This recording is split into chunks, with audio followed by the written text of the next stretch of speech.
The way we take care of ourselves is ever evolving. And what we know for sure is that our mind and spirit are linked to our physical body. And that our wellness seems to extend into our communities and the planet we all share. It is very, very clear that wellness is interconnected. We love spending time with you to explore and practice the breakthroughs, the insights, and the passions of incredible people helping us all see the world in a whole new light. This is Health Gig. Today's guest is Dale Haddon, and we are so thrilled to have Dale with us today on Health Gig. Dale is a Canadian model and actress, and she is presently known for promoting anti-aging products, and she talks a lot about what beauty means inside and out. Dora and I were thrilled to have Dale with us today because we also talked about something that was very interesting, and that is her initiative called Women One. So you're going to learn a lot more about Dale in the next few minutes. Welcome, Dale. Thanks for joining us. Tricia and I are so excited that you're our guest today, and we know all about you, and we just are looking forward to our listeners to hear about your extraordinary life and all the good things you're doing in the world. But we want to begin if you could just tell us a little bit about yourself, where you grew up and your family. And thank you so much for having me on. I'm always touched when people are interested. Sometimes you're working in a silo, so it's so nice when people outside, and especially through someone like my dear friend Deborah, who we sealed our friendship in Saudi Arabia, which is really funny. I mean, we were invited together to the Nobel laureate conference that was there before COVID. So that was early on, 2019, I think it was, in Alula, which had not even been really developed at that time. So it was super exciting, and it bonded us. So thank you, Deborah. Thank you, Deborah. Tricia and I have been to Alula. I just want to throw that out there. We can talk about it later, but we want to hear about Well, you I grew up in first. Canada. I'm Canadian, just very clean, in a clean way, seasonal. When it was winter, school closed down once a week, that kind of thing. You cooked over a fireplace, very old fashioned, like when there was the maple sugar, runoff in the spring, you'd climb into a horse driven cart, jump in the back and go deep into the woods, and they would making Canadian pea soup hot in a big kettle. And then the hot syrup. I don't know if you know this tradition, but it's very Canadian. You hold a tray, the kids hold a tray, they pack down nice, clean white ice, and then you pour boiling hot maple syrup over it, stick, and you wind it, and it's like it wraps around the stick, and then you eat that. Very old fashioned, very safe, very beautiful, very natural. We didn't have a lot of means, but my parents came from the war, World War II. My mother was British, and so everything was traditional. Everything was not fancy, just simple, in a simple, clean way, and lovely, lovely memories of my childhood. So it just so happened that I would love music. My mother loved classical music, so I loved it. Out of all the children, I loved it the most. And in a way, when I look back, for me, I think I visualized music. It was visual for me. So when the music was playing, I could see shapes. And what I would do is kind of follow the shapes and follow the movement that I visually saw. And then they looked at me and they said, well, maybe she should go into ballet. So at 5 years old, I started ballet. I did a British method where an examiner comes in from England and they examine you every year, so it's very strict. And then when I was 13, I joined the Canadian Ballet Company. So I did all the small roles. Wow. And it was Russian teachers. They were much, much harder. It was almost like being raised in the military, extremely disciplined. Yeah. That's what it gave me, a discipline for everything I did after that. I did a lot of Dance with the Kirov when they were there. Small parts again, created a lot of near disasters, humorous things that happened where I almost knocked over the leading, because you're one of the little reindeer or the mice, then you knocked over the leading ballerina. The Russians were chasing after me. Get that girl. So I have a lot of funny stories about it, but it was a great childhood, wonderful parents, fun with my siblings, but I was the only one that wanted to leave the country and go on and do other things. Because we didn't have a lot of means to pay for my dance classes, I always was thinking of ways to make money and creating like little puppet shows that I would hire everybody to, not hire, I mean, invite everybody to come to, things like that. And I just thought, without telling anybody, that maybe I could do modeling because I kind of knew how to move. So maybe I could, not thinking anyone would take me. So I never told anybody. And I went into the big city, Montreal at the time, because I lived in the far end of the island, and I got accepted. I was so surprised. So I started doing like teen modeling. And because I could dance, I could move. So I could interpret. And there was a lot of little stories, go-go boots and all those kind of things. And Yeah. I could kind of Yeah, get into the story. And it was Eileen Ford that saw my pictures and asked me to come to New York when I was very young. amazing. And then next thing you know, you're on 100 covers of magazines. Except it wasn't the next thing. It took years. Yeah, how old were you when I was about you went to 17. New York? Yeah, well, I went with my mom because I was so young, and Wow. then I lived with Eileen Ford. We in her home. I decided I could have gone on to university, but I said, "No, I wanna go into the world. That's what I wanna do." Because all my siblings went to college, and my father was, a teacher at McGill, and that was the tradition of the family, so it was very unusual for one of the family, to just say, "No, I wanna go into the world. I wanna see the world. I wanna live. I wanna see what's going on." So I kind of taught myself things, taught myself languages and took a lot of time during my modeling studying things, that I chose. Did Eileen Ford take in a lot of other Yeah, she did some, but models to not a live with? lot, not as long as I was. Like sometimes models from other countries would come in and they would stay maybe 2 or 3 days for a job or something like that because she had a big townhouse. So there was lots of rooms, like it was like 4th, 5th, 6th floor type thing. And so it was all like a little boarding house. She was very strict and it was good. And we were all scared of her, of course. She would say like the Yeah. most blunt things, you're fat. And so like do something or whatever to somebody.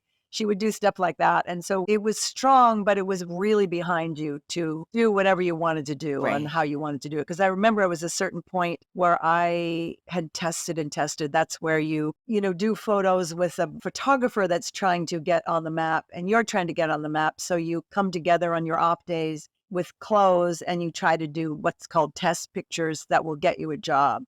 And I did so much of that because nobody seemed to want me. In a certain way, it was wonderful because it gave me great humor when I was successful. That, oh, people don't really know what is successful or what is beautiful or they don't know. They just follow what other people do. And I think Eileen was very instrumental for me in placing me in front of opportunities because she looked at me because I'm smaller than most of the models. I didn't really look like the type of model that was, at that time it was Swedish models, Danish models, and Texans. Tall, blonde, straight-haired girls. And I was little, dark, with curly hair. So I went in going to Europe and she made that connection for me. It was a photographer after much, much, much working in Italy and things like that. So I got really good at what I was doing, and I got really good at knowing how to communicate with the camera and understanding, like, how could I cheat my lack of height in the camera? When I'm working with girls that were 2 feet taller than how did I do that, Are you I'm 5'7" or how just under tall are you? 5'7". I always said I was 5'7". I wasn't really 5'7". That feels Everybody else tall, already tall. So these Yeah, models they were were tall. I starting at mean, 5'8". really tall. So I was really unusual to be that small, but I learned how you can step a teeny bit more forward. Sometimes I would And look stand on a little taller. box. I had a lot of humor about it because it never went to my head when I was successful, because it was many years later. I was more seasoned, I was older, I was able to handle it because it's a very hard thing to handle. When you take a young girl, 16, 17, from the Midwest or whatever, and then tell her she's the most incredible thing in the world for 1 year and then drop her. Too hard to take. You don't have the Yeah. Yeah. seasoning, the wisdom to handle it. So I was much older when I was successful, finally successful. I was always working, but I was working at what they call the bread and butter, the catalog work. And then I would create a lot of humor about it. I'd say, here's pose number 23. And make everybody laugh because it was so Yeah. boring. And that was the only way I could educate myself. But when you work with the great, great, greats, which I was so fortunate to do, it's so interesting because it has nothing to do with what you look like. It's what are you bringing to it? What is the communication you are bringing to it? And I think I was good at it because I sold a lot of product and I really felt strongly about communicating with women off the page. And a lot of letters were written to me saying, I think you understand how I feel. I've grown up with you, that kind of thing. So I felt it was more than what I looked like. Thank goodness. How has the industry changed from when you were in your heyday? We worked with rolls of film. Today it's digital. So the rolls of film make it very intimate, and you and the photographer, you kind of know when you've got the shot together. It's so connected. Today it's digital, and a lot of times you're not communicating with the photographer. Photographer's looking down at a machine. You don't have that connection like we had, you know. It's much bigger. It's much more global. The definitions of beauty have expanded, more inclusive of all kinds of beauty, of what is beautiful, what is not beautiful, what is trendy, what is popular, what is pertinent for fashion. Sometimes I don't understand it. Like, how is that wearable? That kind of stuff. It was much more classic. And I grew up cutting out pictures of women, and my mom was like that, you know, with a handbag on the hand. To me, that's what a woman was. Like, my mom had perfume in a bottle that had like a pump, Yes. right, Right. you know, and Yeah, just those yeah. movements are so feminine, you know? And she had the Yeah, mascara that you spit yeah. on and you rubbed it onto a block. I mean, just even in that equipment, it's so much more vast. You know, you had very little, a woman had very little makeup. Today, it's just, it's endless. So there's good and bad in it, you know? I think there's still great talent. So that's always interesting, but it was much more intimate. There was a lot of artistic freedom for the top photographers to work without anyone over their shoulder and with a bigger budget. Solano, Penn, Hero, Avedon, Guy Bourdin, who discovered me, French photographer, all could work on their own. Geniuses. Did you ever stop modeling? Because you still kind of Yeah, model now, right? I did. I did because you somewhat age out. Okay, so there's that. But it was a great opportunity for me because when I did want to go back into it, because I had circumstances that happened in my life, I went on to acting. You're trying to find the next challenge and what you're interested in, what you want to do. I did many, many things from hosting CBS's Good Morning. I think it was one of the morning shows about health and well-being. I created a Mhm. company about health and well-being, inner and outer beauty and stuff like that. But I think it was the turning point for me was when I tried to go back into the industry and they looked at me like horrified and said, "You are so over the hill. You will never work in this industry again." Oh. And I was 35 years old. Oh, I went, "I don't think so." wow. I just went, "I am so not over the hill." You know, there's no way a woman is over the hill at that ever over the hill. But I'm told by an industry, a multi-billion-dollar industry, that you're finished. And I went, "You're wrong. I haven't even started my life, and I'm going to prove you wrong." Because I felt from the inside of the industry, I could change it, you know? So I went to the library, did lots of research on it, and I found that there was some 40 million baby boomers. That people were just beginning to talk about the baby boomers then, you know, that did not consider themselves old, that probably never would. I felt like they're not represented. There was no imaging of a woman over 40, very, very little. There might have been a Revlon ad of Lauren Hutton and a few things of Isabella Rossellini for Lancome, but that was it. That was totally it. I came back to New York, and because of all the information I had, and because of the research, and because of also personal circumstances that happened, I became bolder, you know, because I think I was very shy. Oh. And this, I think circumstances can make it so that is a luxury to be shy. And I had to be bold about my choices and what I was doing. And I was on the forefront. I think it was Clairol that brought me on with a bunch of girls in a line of color, and I became their keynote speaker for this idea of if one is beautiful, one should be beautiful all their life. It should roll out. And we as women have to come together and say, yeah, what's beautiful about this age? That beauty of the journey Yeah. of living. And it wasn't being addressed or talked about, and so it was new, and it was exciting for people to hear this. So I did prove them wrong because Estee Lauder put me under contract. Because of all of that, they brought on somebody that our coloring was very similar. So the day that they said we can't have two that look similar, do you know, L'Oreal brought me on board, and I was 15 years with L'Oreal. And that was a very long and very exciting relationship because it became like a family after 15 years. And I brought them many, many ideas of let's address women as whole people. During that time, I wrote two books. Both were bestsellers, including in China. So I went to China to figure out why it was, you know, things like that. And it gave me a great chance. I think I did 26 cities for one book and maybe 23 cities. It gave me a really great opportunity to Wow. talk with women. What's bothering you? Why don't you think you're beautiful? What is beautiful about you? You know, all of those questions. It was really, Yes. really wonderful for me. You redefined what beauty is, really. That's so helpful to people because people struggle with, "Oh, I'm not beautiful." How great that you could Thank you touch for people saying that that. And way. you know, it strikes me deeply when I come across these women that don't feel they're beautiful for many reasons that have really nothing to do with themselves. If they know a couple of things of what to do and how to think.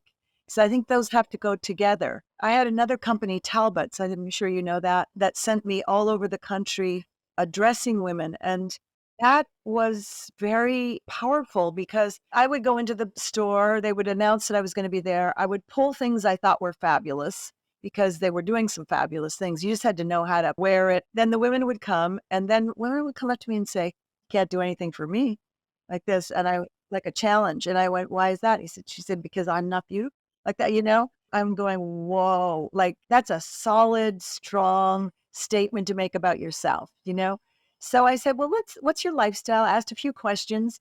And then I put stuff on and stood with her, this woman, I remember, but it happened a few times in front of the mirror with tears running down. She looked at me and she said, "I am beautiful." And it's like you can access yourself where you truly live from the outside, you know, as well as from the inside out and the outside in. That's why in my second book, I named it The Five Principles of Ageless Living. And the first principle is look your best because you can access yourself through changing your hair or hair color or wearing something or, you know, I spoke with doctors who said their patients, they noticed if they just washed their hair that they healed faster. They put lipstick It's on, true. they didn't ask for their pain medicine as often. This really has a powerful effect and a lot less superficial than one might think. I'm not talking about being obsessed, you know, with just the outside. But making a Exactly. small You have to gesture. mix it. What are the other 4 Yes, principles, if if I you can don't remember them mind? all now. Look, discover your Oh, yeah. wisdom because your wisdom is what you gain. That is the beauty of what you gain with time. What you would do at 20, you would not do at 40, 50, you know, every year you change.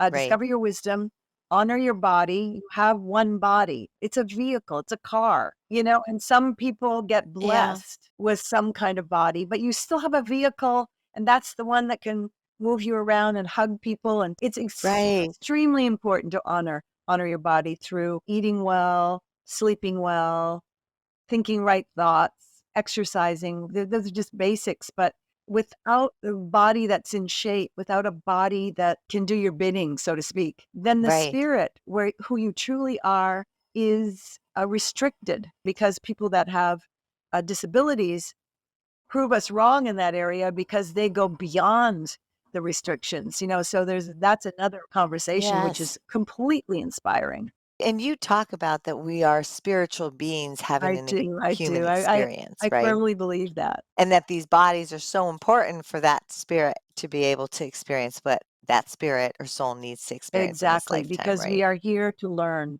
That's why we're here. We're here to learn, to share, and share our knowledge in a kind way, and to love and be loved. I think that's why we're here, just to love and be loved. All boils down to love. How much are you receiving love? How much are you giving love, you Yes. know? And you can change somebody's It's day true. just by smiling at them. You don't have to be like me and go off to Africa, you know? You can just smile at especially somebody that's serving the public because they probably get battered, do you know? A smile can I know it can change my day. Mm. Stay connected. Oh, Stay that's great. connected Yep, stay connected. because I think when you get depressed, the first thing you do is disconnect, right? And it's also one of the first things that Right, help you make a connection in whatever way you feel reassured, right, about yourself and humanity. We have right, to remember that we are here for reasons, some of them beyond our understanding, but that's where faith comes in. We are spiritual beings, like I said, having an experience, sometimes not always pleasant. So, how do we keep our faith that we're on the right track and that we're useful and that we're pertinent? How do we do that? A lot of it is self talk. the self-talk we do, just to watch that self-talk. And my daughter does a beautiful thing where for 1 year she kept a gratitude journal. And I do speak about that in my book, Five Principles of Ageless Living. Say at night, at least 3 things you're grateful for. But she kept 10 things every night she would write down. She'd put the book in her mattress and with a pencil and write 10 things that happened that day that made her grateful. A gratitude list enhances your gratefulness, and it is a key to happiness. Yeah, and it helps you shift and Yes. remember the good things because it's easy to go down that rabbit hole of all the Yes, things that and are sometimes wrong. it's just like the weather. Sometimes you just feel bad. Yes. And we know with weather, if it rains, like we had a huge thunderstorm here last night. Today it's sunny. Do you know, that's the way it goes. I talk to myself if I have those moments going, wow, okay, you're experiencing this. It doesn't feel good.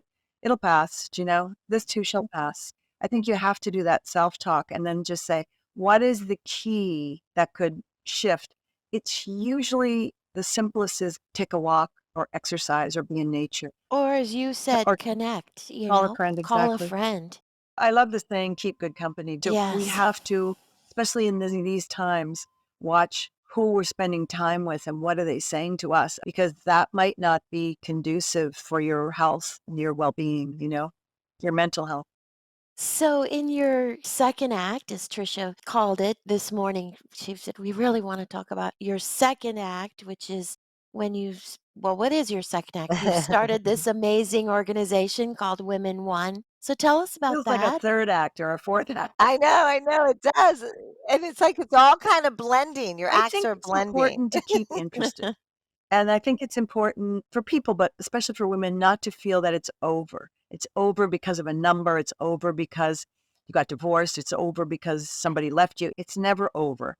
I lost my husband early on. That was part of what I was saying, that, I had a personal shift that changed what I call changed my DNA. These things that happen, that you see the big transformations that happen in your life when you get through and go through those things, those are the big opportunities that you have. And for me, I had done, I think, what I wanted to do in that world, the fashion world. And I really wanted to work with women because I really enjoyed working with women, changing their mind about themselves, personally for the positive. I enjoyed it. So I said, I would like to work with women in much more extreme situations. And I proposed to UNICEF to work with them.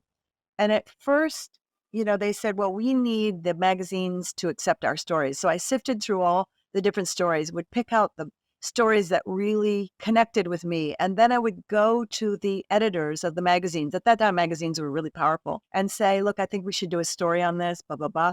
I was just one step short of convincing them. They were very interested, but I didn't go myself.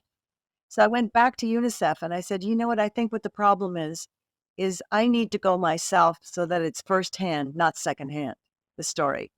So I became a UNICEF ambassador and went all over with them. I went to Darfur, I went to Angola. I was in many, many countries in Africa and also in South America.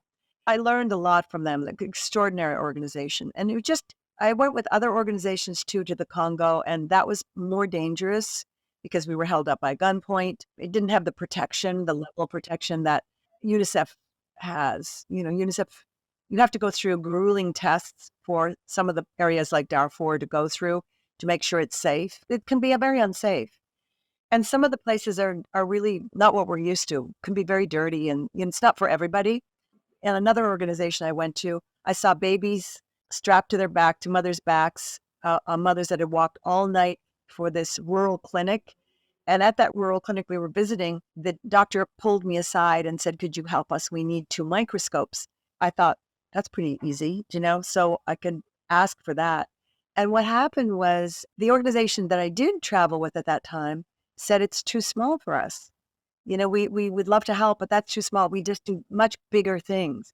And it just a light bulb went off, and I thought, oh, it's not too small for these women that walked all night. So there's room for me to organize or start or found an organization that does smaller things like that can work with the larger organizations. And Women One was born that way. And I veered of all the different problems, because there's a lot of them. I veered towards education because it's a game changer. If somebody is educated, a lot of changes happen. And I focused on women and girls because at 12 and 13 is where you lose a girl. She'll either be sold off, married off, or brought back into the family. So I felt if we could keep them in school, then for every year they're in school, incredible positive results happen. Occurrences of violence go down. She will have less children and they will be healthier because of her education. And they will probably be educated themselves. So, what I felt like people said, why do you want to go all the way to Africa or places like that? Why don't you help people at home? But I think what I have to say about that is we need, as the world is getting smaller, we need pockets of security, pillars of calm, and I guess the best word is security all over the world and as placements so that that has influence in that area to keep us safe as well because the world is getting smaller and we're at the receiving end of some of the unrest that comes from other countries. So I can do this part, which is making sure certain areas are well educated and peaceful. That makes a lot of sense. Yes. Women One is now full on and going, and you're active, very active with it. And we did read, and as you just said, that a drop in the bucket is a drop in the bucket, is what you were saying. And that's what you talk about, right? That your mission is how can we just change through education, even if it's not a gazillion women, but actually it's growing, right? I mean, you actually are We touching a really lot of are, young and women. we work on hard to reach young girls. I just got back from Africa, which is, I hadn't been since before COVID because we couldn't travel much. Some of the children have started with us when they're 3 and 4 years old.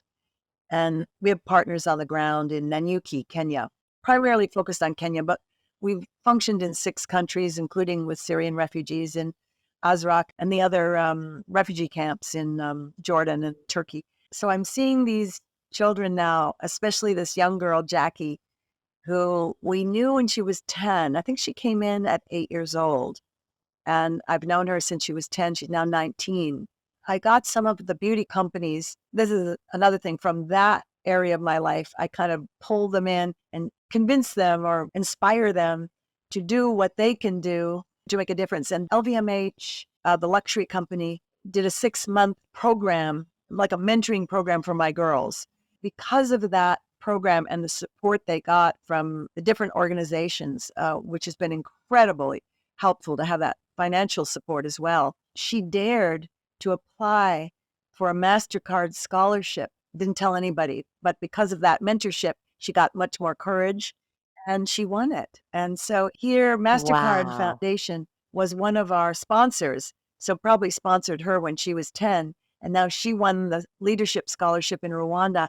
And she's just there 2 weeks now. So we're keeping in touch to see how it's going. It's just a beautiful Wow. story. And you just see how Yes. brilliant these kids are. We do take care of the boys as well. So I just want you to know it's not just exclusively girls, but I primarily focus on girls because I'm a girl. Right. If the family has money, usually it'll be spent on a boy and not a girl. Even though the mamas in Kenya tell me that Right. with a girl child, so much changes when they're educated compared to a boy child because they take care of the community.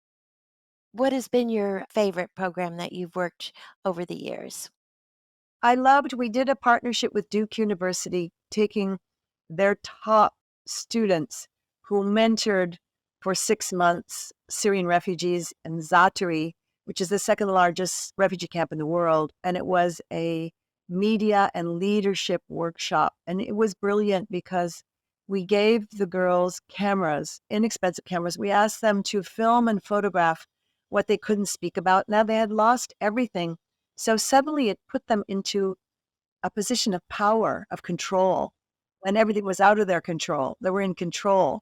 And they could choose to make these 2-minute, 5-minute films about their viewpoint. Like one girl decided to make a film on if a child in the camp has lost everything, how do they play? So it was all the different ways they played. Like one boy took a knot in a rope and was like hitting water. Another took a plastic bag and was flying it like a kite. She said there's a lot of like hand games that go on now.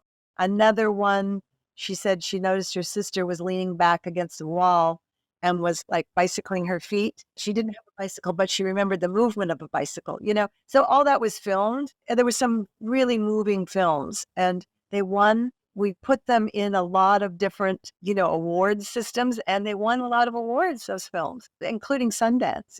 So what was great about that is that it gave them power. It made them see their own ability and also with their father and their brothers. Suddenly we were very impressed with Yeah. them. Like, how could you do that? How do you know how to do that? So suddenly their power play changed within their family because of that new ability. So that was another Yes. positive side effect that happened. So we're really proud about that. But I love what we're doing in Kenya. I got David Ajay, the wonderful architect David Ajay, to visit it, and he felt that the world should see what we're doing. And he pro bono designed the campus. And that's what we're doing now, raising money for the campus. We want to have like an eco hotel there where they can learn hospitality. So the students can learn the hospitality while tourists, like someone like yourself, if you wanted to volunteer and do tourism, you can go on a safari because it's very beautiful at the base of Mount Kenya. It's very beautiful there. But at the same time, you could give back. And so that's what we're hoping to do. So that's in the future. And then a quick story, if I may. I saw the original boy, Alfred, that started this whole story of the school that's there now. And our partner, Matt, it's called the Shamama Project, I think means stand up. We have kids, abandoned, a lot of them abandoned, living on the street. Like Jackie was living on the street, 8 years old, beaten up, living on the street. And then we found her. Now she has the scholarship to go. So you can see it's opportunity Wow. they're missing. Yeah. It's not intellectual property, it's opportunity. So Alfred was playing football, soccer football with Matt. And Matt, you know, after a few days said, "What can I do for you?" And he said, "I want to go to school." So he said, "Okay." So he put him in school. He became first in his class. He came to Matt and he said, "Look, I am not the smartest boy on the street. There are so many boys smarter than me. You gave me the opportunity. Can you give them the opportunity?" And Matt went, he said, "Let me think about it." He said, "Okay, go think about it."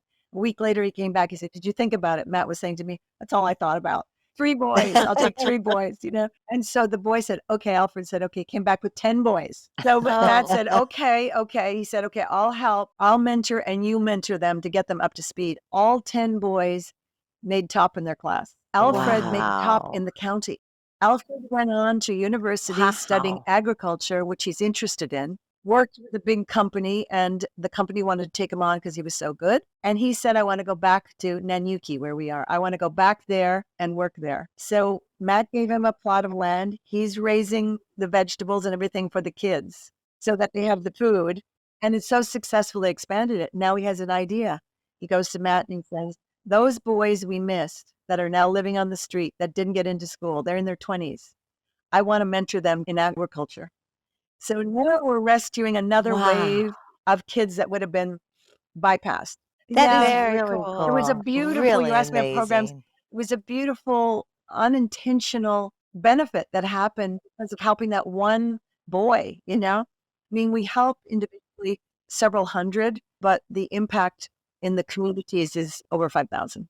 Wow. So your work is so inspiring. You are so inspiring. Who's inspired you? Oh, my mom inspired me because she came from nothing and put a family together with nothing. And she passed now, so she did inspire me. My daughter is one of my biggest inspirations because my daughter walks the walk. She's been through a lot. She's been through a lot of her own difficulties that she walks through to the other side. So it strengthened her. It made her impossible to sway off of that path. Do you know what I mean? Now I know.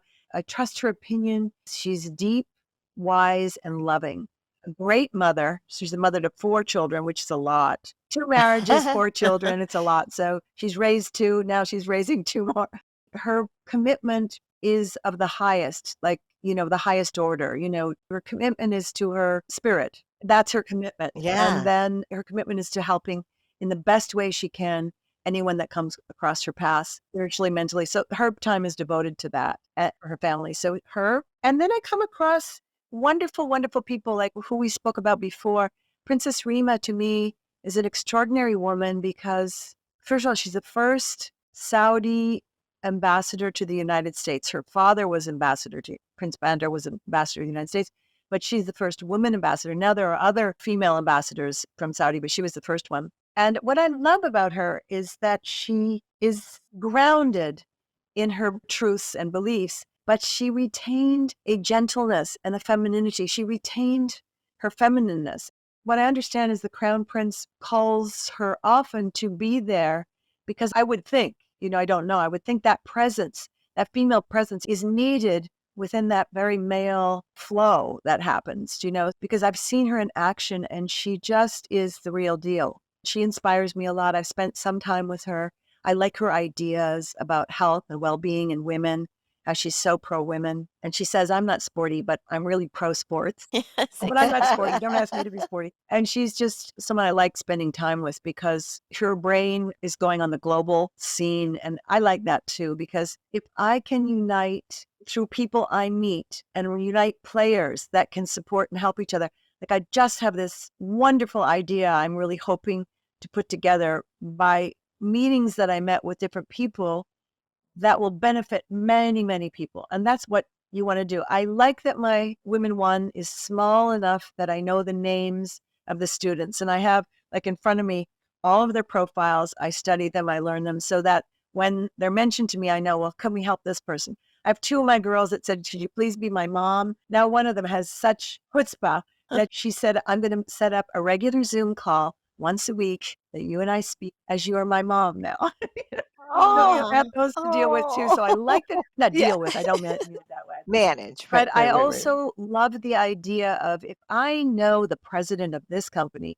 like Fontainebleau, I know Fontainebleau with its, the president. If I know the president of this, if I know, what if I could unite them and we could do something together that will be for good? That's exciting to me too. That's what I'm hoping to be able to do. You are clearly a force. Wow. You were asking about inspiration too.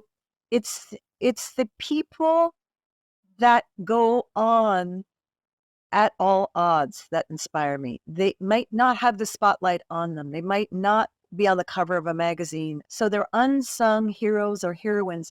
They inspire me because when you meditate or when you go in, you can connect to those people and really pray for them to keep going, and keep going on because we're not going to know all of Hmm. them. That is not their karma, so to speak, to be on the forefront.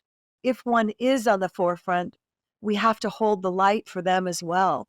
And I think that's a lot of those of us, which I think most of you are that, and many of your listeners might be, we are called upon also, if we have advantages, to hold the light for those people that do not, to hold the light for what's happening in Morocco right now, things like that. And, my school, these children, they're not all going to get the chance to go to university. So I'm trying to come up with ideas that can give them a means to support themselves and then their families and the community. And Yes, anything your listeners can think of or to do, please go on my website, which is www.women1, that's one.org, and just either volunteer or if they can donate. We run a very lean ship and we really try to make every dollar count for our kids so that they do get these wonderful opportunities. that's great. Well, Incredible. Dale, thank you for being a light in the world and for Yes, thank coming on you. our podcast. It's just been an honor for Tricia and I to have I'm you. so grateful that you thought of me and you invited me, and I'm grateful to your listeners for listening through all my wonderful stories and crazy stories and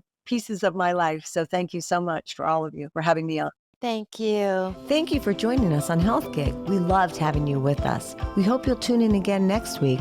In the meantime, be sure to like and subscribe to this podcast and follow us on healthgigpod.com. I'm Tricia. And I'm Doro. Be well. Have you ever done the Enneagram personality test? What's great about it is that it tells you how you are when you are stressed and also when you are thriving. Conscious Leadership Group has worked with well over 1,000 leaders across all industries, including CEOs and top leaders of Fortune 200 companies, and they are looking forward to working with all of us at Gasparilla this year to help you with your testing and also to walk you through how to discover the secret of your personality and its dynamics with the ones you love. Call 877-764-1420 or visit the Gasparilla Inn website at the-gasparilla-inn.com to register for this year's November experience.